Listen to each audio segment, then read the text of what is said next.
convidar você a abrir a sua Bíblia no Evangelho segundo Mateus, capítulo de número 25. Evangelho segundo Mateus, capítulo de número 25. Quase no final desse capítulo, o versículo 41. Então o rei dirá aos que estiverem à sua esquerda: apartai-vos de mim, malditos, para o fogo eterno, preparado para o diabo e os seus anjos. Apenas isso. Senhor nosso Deus, tem misericórdia de todos nós, ó Pai. Fala aos nossos entendimentos e aos nossos corações. Senhor, dá-nos a Tua bênção aqui, pelo Teu poder. É o que nós Te pedimos, Senhor, com o perdão dos nossos pecados. No nome de Jesus Cristo. Amém. Essa expressão de Mateus capítulo 25, apartai-vos de mim, ela é falada também em Mateus capítulo de número 7, apartai-vos de mim. E Jesus, em vez de usar a expressão malditos, ele diz: eu jamais vos conheci. Eu jamais vos conheci. A maior maldição que há é ele jamais ter nos conhecido. Essa é uma palavra que está inserida naquela palavra sobre um grande juízo em que o Senhor separará as ovelhas para a direita e os bodes para a esquerda, e a estes que estiverem à esquerda dirá: apartai-vos de mim, malditos. Isso tem a ver com o Velho Testamento, que fala do vale da decisão e dos dois montes, o monte à esquerda chamado monte da maldição e o monte à direita chamado monte da bênção. Esse lugar em que eles estavam é o lugar por onde eles sempre andaram. Deus mesmo disse no texto, no Velho Testamento: eis que coloco diante de vós dois caminhos, um de vida e um de morte, um de bênção e um de maldição. Escolhei a vida. Isso não é uma separação aleatória qualquer, isso é uma consequência de uma escolha. Mas eu não estou aqui hoje para falar sobre a questão do juízo, nem a questão do castigo, que estão inerentes, que pertencem ao texto. Eu estou aqui para dizer de uma evidência de salvação. E da importância dessa evidência, que a evidência de salvação é a intimidade com Deus. Nunca vos conheci. Essa falta de intimidade, essa falta de sermos conhecidos por Ele, é uma evidência de perdição. E assim, a intimidade e o sermos conhecidos por Ele é uma evidência de salvação. Nós temos que saber que todos nós iremos nos apresentar diante do Senhor algum dia, que iremos nos entregar ao juízo de Deus algum dia. E esse será um juízo derradeiro, esse será o verdadeiro juízo final. Essa será a corte verdadeiramente suprema, em que não há mais nenhuma apelação, em que estaremos ali e nos apresentaremos ali. E muitos de nós, como nestes dias eu estava dizendo aqui na igreja, muitos de nós estamos confiantes em apresentarmos diante de Deus os dons que Deus nos deu, que nos confiou. Por mais valiosos que sejam dons, eles são de fato presentes, nos dados por Deus. E nós não podemos pensar que chegaremos diante do Senhor e dizer: eis aqui o que o Senhor me deu, eis aqui o que é teu. Essa é a postura daquele servo dos talentos, que eis aqui o que é teu. Não, nós temos que apresentar diante de Deus o que nós produzimos, ou seja, nós temos que apresentar diante de Deus frutos. O que eu e você apresentaremos diante de Deus são frutos. E a evidência da intimidade é a manifestação, pelo que lemos no texto como um todo, da bondade. Nós, se somos de Deus, temos que entender uma coisa: nós não temos opção, nós temos que ser bons. Sabe, Ele não morreu na cruz do Calvário para que eu fosse rico ou famoso ou grandioso. Ele morreu na cruz do Calvário para que eu e você pudéssemos ser a imagem e semelhança dele, nós pudéssemos ser bons. Hoje a igreja, no mundo inteiro, passa por um problema de um mau testemunho, de maus exemplos.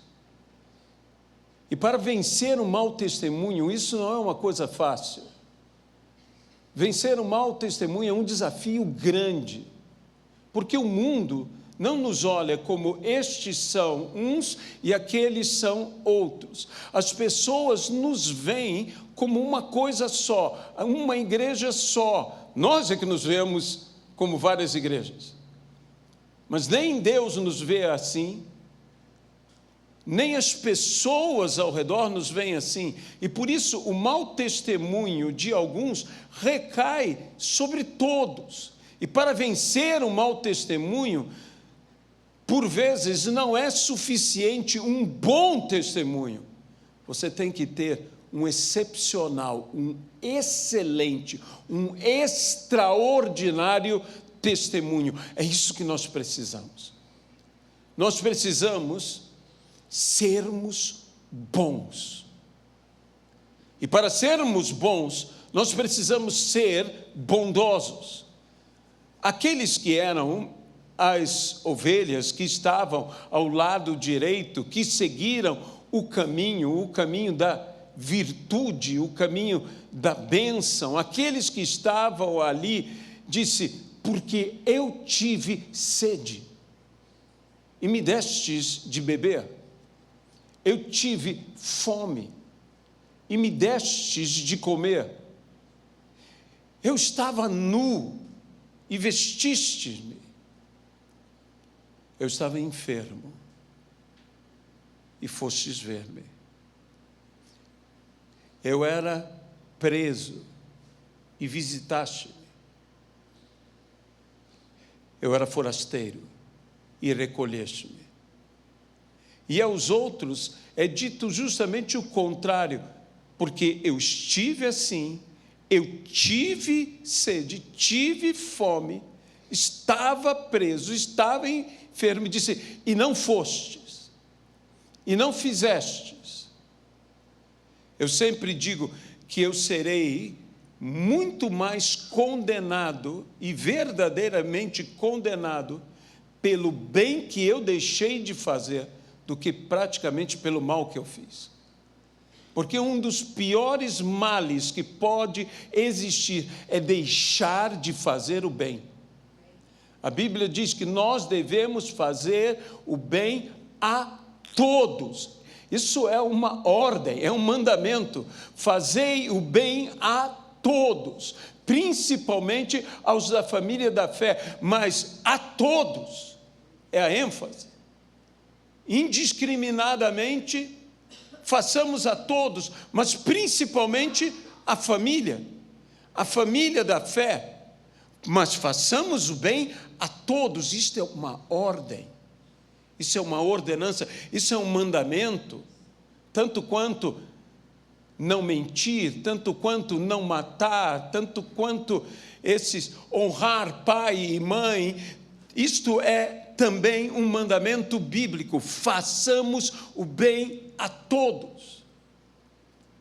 E como nós temos dito aqui, não é suficiente conhecer e até mesmo crer, é necessário obedecer, para que haja o efeito, para que haja a realização do propósito da palavra de Deus em nossas vidas. E nós estamos num tempo em que precisamos mais do que nunca sermos cristãos verdadeiros. Que as pessoas enxerguem em nós Jesus. E enxergar em nós Jesus é enxergar o comportamento de Jesus em nosso comportamento, em nossa vida. Nós precisamos de uma vez por todas mostrar a este mundo, pregar a este mundo com atitudes, com realização, com vida. Com vida. E sempre que for necessário, com palavras. Foi Francisco de Assis que disse: preguemos o Evangelho, e quando necessário, usemos palavras. Porque você prega o Evangelho não falando, embora você possa falar. Você prega o Evangelho vivendo o Evangelho. Você prega o Evangelho testemunhando. Você prega o Evangelho sendo, como nós estamos pedindo aqui, sendo bons. Vamos ser bons. Não apenas bons filhos, bons amigos, bons cônjuges. Vamos ser boas pessoas. Vamos ser bons no tempo todo. Eu sempre gosto da parábola dos talentos, quando diz servo bom e fiel. E ao outro que foi retirado o talento de servo mau e negligente. Eu sempre gosto de dizer que cada um serve segundo a sua natureza, porque o bom serve bem e o mal serve mal. E se eu quero servir bem, nós que colocamos tanta ênfase nisto, dizendo eu quero servir ao Senhor, eu quero ser um servo bom e fiel, você tem que ser bom para servir bem. E se você não for bom, você não vai conseguir servir bem. Se eu não for, em primeiro lugar, um bom homem, eu nunca serei um bom pastor. Eu nunca serei um bom pregador. Isso não quer dizer que eu não possa ser, inclusive, um orador de excelência, um orador de qualidade. Sabe, nós às vezes não entendemos muito bem essa questão de excelência. Há pessoas que pensam que excelência é apenas uma questão de perfeccionismo. Perfeccionismo não é excelência. Perfeccionismo nada mais é do que a exigência. Nem todo perfeccionista é excelente. Mas você é excelente quando você faz sempre o melhor possível. E como perfeccionista, às vezes você verá um primor em alguma coisa que não estará perfeito. Lembre-se, Paulo diz, não que eu tenha alcançado a perfeição, mas eu prossigo para o alvo. É melhor um imperfeito que se aperfeiçoa do que um imperfeito que permanece na imperfeição porque vê que jamais alcançará, porque ele é perfeccionista. Nós temos que tomar cuidado com isso. Nós sabemos que Noé era um lavrador, E você deve se lembrar que há algum tempo eu disse aqui que se ele era um lavrador, ele não era um carpinteiro, ele não era um construtor de barcos. Ele construiu aquela arca, ele construiu como ele podia construir. Eu, por mais que queira crer na arca de uma forma maravilhosa, eu não creio que um homem lavrador tinha a capacidade de fazer uma arca perfeita, mas ela funcionou, ela foi excelente, porque ela funcionou, ela não precisava ser perfeita. Amém? Nós temos que alcançar isto em nossas vidas, e nós só alcançaremos isso na nossa vida se nós vivermos o que se chama intimidade. Se nós tivermos intimidade, nunca vos conheci, e os outros? Sim, esse eu conheço e eu reconheço, porque somos íntimos. Eu conheço Jesus falando das ovelhas, aqui diz sobre as ovelhas, diz: as minhas ovelhas conhecem a minha voz. A voz de Deus tem que ser, na nossa vida, uma voz conhecida. A voz de Deus em nossa vida tem que ser uma voz familiar, uma voz que eu conheço. Ela não me é uma voz estranha. Deus tem uma voz que eu tenho que conhecer, que eu preciso para conhecer, ter relacionamento, e relacionamento íntimo, proximidade, intimidade. Quando Jesus separou aqueles 12 para serem seus apóstolos, a própria palavra apóstolo significa o que é enviado. Eu esperava que nas Sagradas Escrituras dissesse: e Jesus separou os 12 para enviá-los. Mas quando diz que Jesus separou os 12, diz: e separou os 12 para estarem com Ele. Meus irmãos, nós precisamos estar com Ele. Estar com Ele é que faz toda a diferença. Quantos de nós não temos em nossa vida um momento em que carecemos de ter uma palavra específica de Deus? Geralmente nos momentos de crise. Até Jesus passou por isso. Quando no Getsemane Jesus disse: Pai, se possível, passa de mim esse cálice, mas não seja feita a minha vontade, e sim a tua.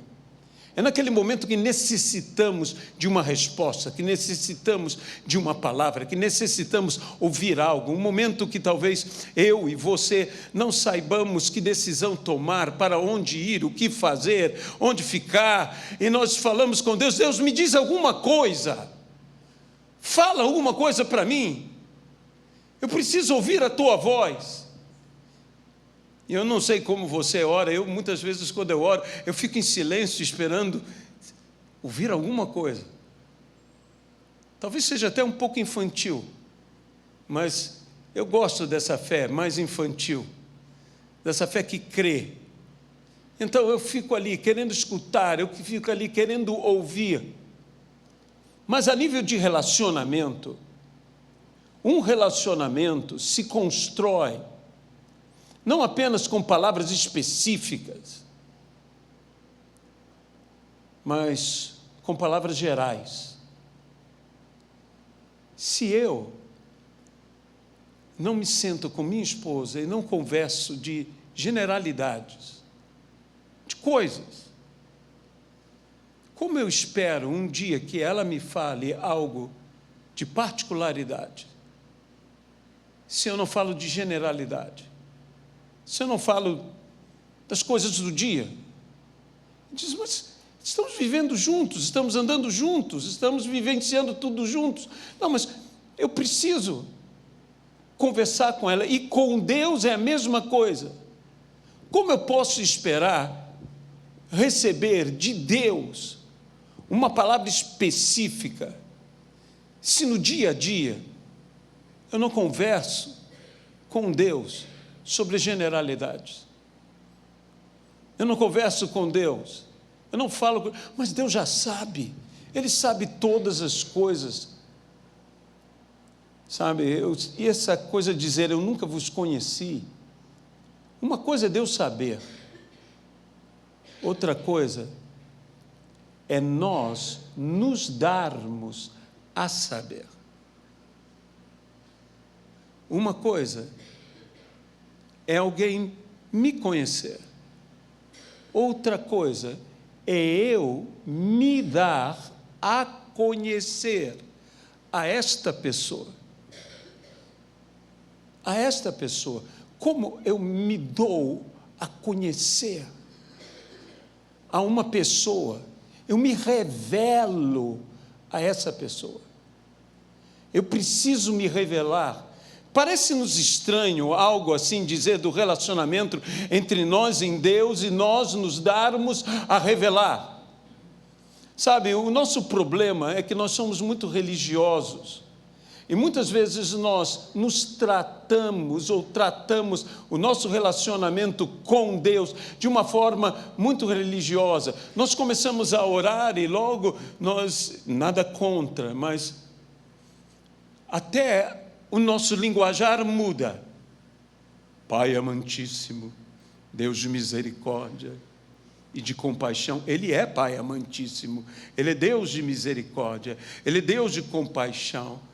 Mas eu li um livro uma vez, quando adolescente, o livro se chamava Ei Deus, de uma mulher italiana, uma mulher que era uma mulher muito simples e até certo ponto muito rude. E essa mulher, então, ela para orar com Deus, ela falava de uma forma como somente talvez um italiano saiba falar com Deus. E ela dizia, Ei Deus!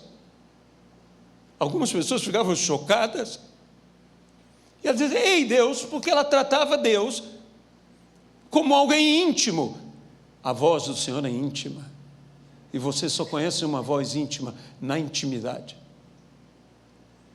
Ei Deus, essa mulher simples e pobre, um dia indo fazer a obra do Senhor, a gasolina, o relato está no livro Ei Deus, a gasolina do seu carro, ou do carro em que ela estava, acabou, e as pessoas, a gasolina acabou, nós vamos parar, e ela disse, Ei Deus, eu estou fazendo a tua obra, o Senhor vai me deixar sem gasolina?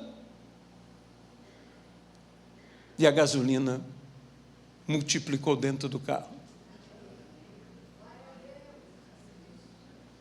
E eu fico pensando, puxa vida, eu bem que gostaria de usar esse milagre algumas vezes. E por que eu não consigo? Porque eu não sou íntimo, como ela é íntima. E ela é íntima, porque ela se faz íntima. E nós, às vezes, não somos íntimos, porque nós não nos fazemos íntimos. Quanto à amizade, em relação a ter amigos, eu não esperei mais que pessoas quisessem ser minhas amigas. Eu me fiz amigo dessas pessoas. Muitas vezes no nosso relacionamento com Deus, homens que foram chamados, como Abraão, amigo de Deus. Amigo de Deus. Abraão era amigo de Deus. Era amigo de Deus por quê? Porque Deus atendia as solicitações de Abraão. Ele era amigo de Deus por um motivo. Abraão e Deus tinham um relacionamento e um relacionamento próximo. Moisés, a mesma coisa. A Bíblia diz que Deus falava com Moisés como quem fala a um amigo. Havia proximidade. Abraão era um homem que não apenas adorava ao Senhor, que não apenas sacrificava ao Senhor. Abraão era um homem que pedia para o Senhor sentar-se com ele à mesa e comer com ele à mesa, e servia ao Senhor. A palavra do Senhor nos diz lá em Apocalipse: se alguém ouvir a minha voz e abrir a porta, eu entrarei. Sabe o que está faltando a nós? É ouvir a voz de Deus e abrir a porta para Deus. Deixe Deus entrar na sua vida. Não fique olhando Deus de longe, traga Deus para dentro, traga Deus para a intimidade, traga Deus para estar com você. Diz: eu cearei com Ele e Ele ceará conosco. Dialogue com o Senhor. Conheci eu um ministro, um pastor norte-americano, que era um homem, no mínimo, peculiar. E ele tinha o costume, e ele disse: eu aprendi a ouvir a Deus, fazendo perguntas ao Senhor de coisas que alguém diria: isso não tem importância nenhuma. E realmente, eu fiz um relacionamento com Deus de coisas que eram coisas casuais, coisas sem importância alguma. E assim eu comecei a aprender a ouvir a Deus. Eu perguntei a ele: como? O que você fez? Ele disse algo muito simples. Eu tinha que escolher uma gravata. E por mais ridículo que isso pareça, eu orava a Deus e perguntava: o Senhor gosta mais dessa ou dessa? De qual das duas o Senhor gosta mais? Eu gostaria de ir com o que o Senhor gosta. Eu achei aquilo fantástico. Você talvez diga: isso é infantil. Eu acho fantástico. Você poder perguntar a Deus e poder dar a liberdade para Deus de falar algo que não é tão importante assim. Direi eu de outras maneiras: a tua opinião me importa até em coisas sem importância. No relacionamento entre nós, sabe, eu e Luciana estamos para completar 41 anos de casados. Sim, nós sobrevivemos até aqui. Nós temos maneiras diferentes de ser. Luciana é daquelas pessoas que fala. Eu sou daquelas pessoas que não fala. E como é que você junta uma pessoa que fala muito com uma pessoa que fala pouco? Mas pastor, você prega? Eu prego. Conversar é outra coisa. E se a opinião de minha esposa nas coisas sem importância não é importante para mim, não pense que nas coisas importantes a opinião dela será importante para mim. A opinião dela tem que ser importante. Isso é relacionamento. Isso é estar casado. E se você me permite, isso é estar bem casado.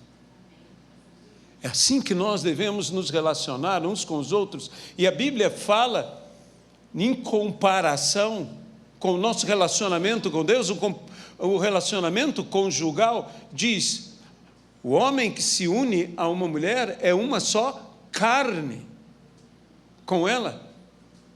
E diz: e aquele que se une ao Senhor é um só espírito com Ele. De modo que o nosso relacionamento com Deus muito tem a ver com um relacionamento semelhante ao relacionamento conjugal, no que se tange ao relacionamento de indivíduo para indivíduo. Como nós podemos querer que a opinião de Deus seja importante para nós, se nas coisas sem importância, digamos assim, chamemos assim, a opinião dele não nos interessa. Deus quer se envolver simplesmente com tudo em nossa vida. Ele quer nos conhecer. Sabe que a Bíblia diz, e que nós dizemos, não, mas o importante é eu conhecer a Deus. Há um texto que mexe comigo, diz, então eu conhecerei como sou conhecido. Veja, eu conhecerei a Deus como sou conhecido, como Deus me conhece. E deixe-me tomar isto sem alterar o sentido do texto, mas dentro do contexto do que estamos falando, eu conhecerei como sou conhecido. Então eu direi a você, da forma como eu sou conhecido, como Ele me conhece, como eu me dou a conhecer, eu também o conhecerei. É por isso que a Bíblia diz, achegai-vos a Deus, e Ele se chegará a vós outros. Nós temos que nos aproximar do Senhor. Sabe, há uma coisa tão interessante quando as pessoas namoram, quando elas se enamoram. E eu espero que você tenha, os que já estão casados e os que ainda não são casados, que todos possam ter tido, que todos possam ter uma linda experiência de namoro. Namoro pode ser algo muito bom, mas como todo relacionamento, também pode ser algo muito frustrante, pode ser algo muito traumatizante até. Mas quando as pessoas iniciam uma corte, para a gente ser bem elegante, vamos chamar de corte, ou uma paquera, para ser mais, ela se aproxima, e é tão engraçado a maneira como as pessoas se aproximam. Tem aquele papo de crente. Eu me lembro, eu e Luiziana, quando nós nos sentamos para conversar, papo de crente. Você sabe como é crente. Crente é diferente, crente é esquisito. E tem papo de crente, e crente começa a falar, e em vez de falar, puxa, você é tão bonita, ele diz, eu estou orando. Eu estou orando pela minha vida emocional, sentimental. A pessoa já entende o que o outro está querendo falar. É papo de crente. Papo de crente, mas as pessoas chegam perto, as pessoas não... É tão engraçado como as pessoas não sabem o que falar e às vezes falam que não devem. Falam... Por quê? Porque estão todas acanhadas, estão todas sem jeito, e elas estão querendo se revelar ao outro, revelar suas intenções. É tão bonito ver essa conversa e vermos as pessoas. Sempre que eu vejo, eu me lembro, e eu tive, no meu caso, eu e Luiziana, no primeiro dia que eu fui à casa dela, ainda era aquele jeito de ir, falar com os pais e dizer, eu gostaria de namorar a sua filha e tudo. No caso, eu falei com a minha sogra. Você vê, eu já comecei com a sogra. Essa aqui é coragem, o resto é brincadeira.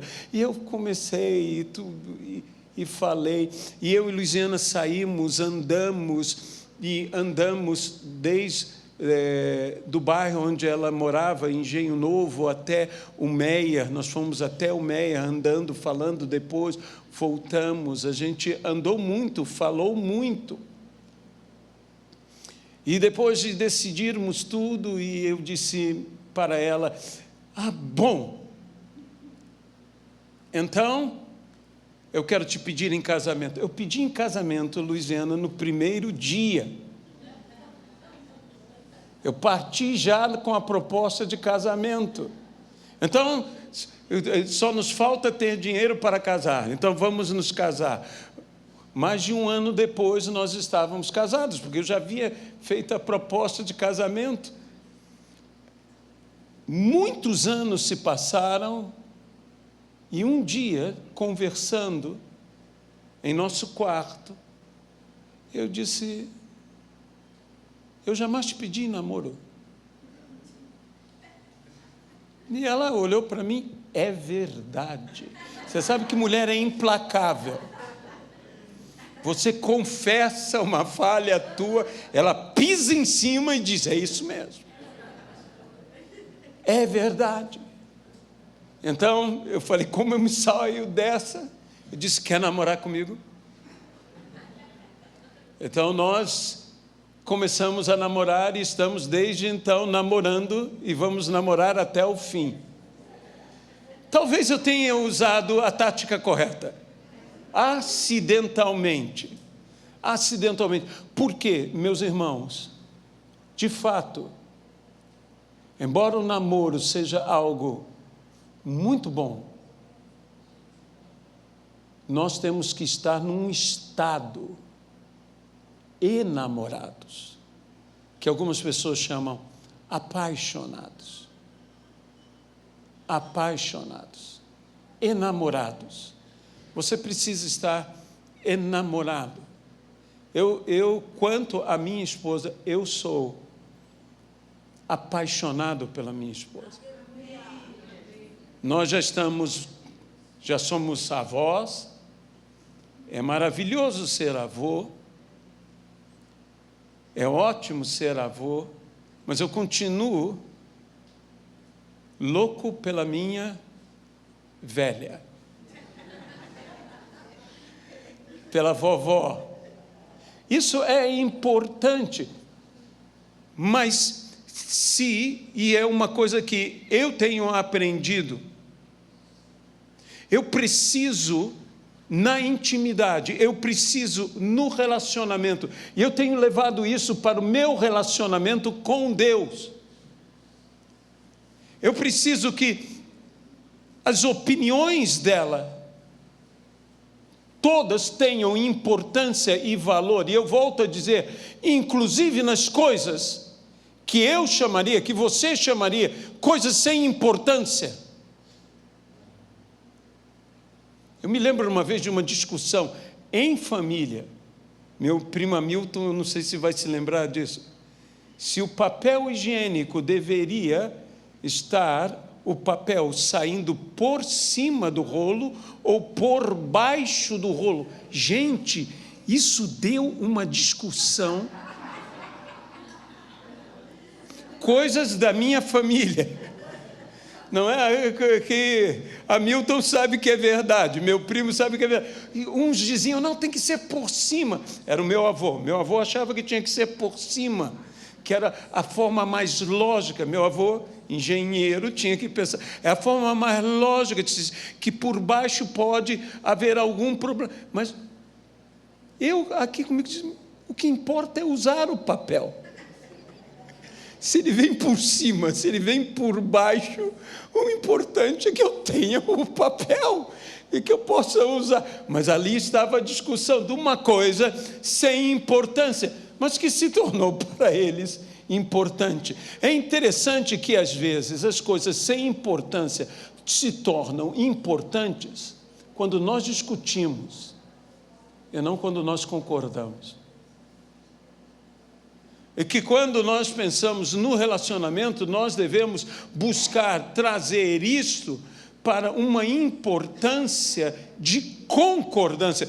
Isso é orar com Deus, isso é ter comunhão com Deus, é ver a generalidade e tratar das coisas gerais com Deus, tendo a opinião dele importante em tudo, como o Senhor deseja, como o Senhor quer. Eu quero saber, eu sou teu amigo, a tua opinião me importa. Meus irmãos, eu quero ser menos religioso e quero ter mais vida. Quero ter mais vida. Aqueles que andavam com Jesus viram a intimidade de Jesus. Sabe, Jesus era homem, Jesus é Deus que se fez homem. Jesus viveu como homem. Jesus teve fome. Jesus teve sede. Jesus teve frio. Jesus teve calor. Jesus desfrutava das coisas. Jesus também se entristecia. E quem andava com Jesus, viu Jesus em todos os momentos. E participou com Jesus de muitos desses momentos. Viu Jesus com fome e vendo a figueira lá longe, Jesus disse: uma figueira. Eu não sei como Jesus deve ter se expressado com os discípulos dele, mas ele viu a figueira e ele gostava de figo. Sabe que eu não gosto de figo. E quando eu li esse texto, eu disse: Jesus, eu quero ser igual a Jesus, e eu não gosto de figo. E o Senhor gosta de figo. Nós temos um problema aqui, Jesus, eu nunca vou ser igual a Jesus, porque eu não gosto de figo. E uma vez na Espanha, na casa da mãe de um pastor, eu abri uma gaveta, ela me deu a liberdade de abrir a gaveta, eu abri a gaveta e a gaveta estava cheia de figos, vários tipos distintos, secos. Havia uma fazenda da família dela, do irmão dela, que ele plantava, e ele então colhia figos, e ele secava os figos, e lá estavam. E eu disse: é hoje que eu vou ficar mais semelhante a Jesus. Eu posso comer esses figos? Figo seco. E ela disse: não, pode comer o quanto o senhor quiser. Eu disse: eu vou sair daqui aprendendo a comer figo. Eu comi figo. E eu gostei do figo. Eu gostei do figo seco. Os outros eu não consigo ainda. Eu tento figo em caldo, então eu não posso, é mortal para mim, eu não posso.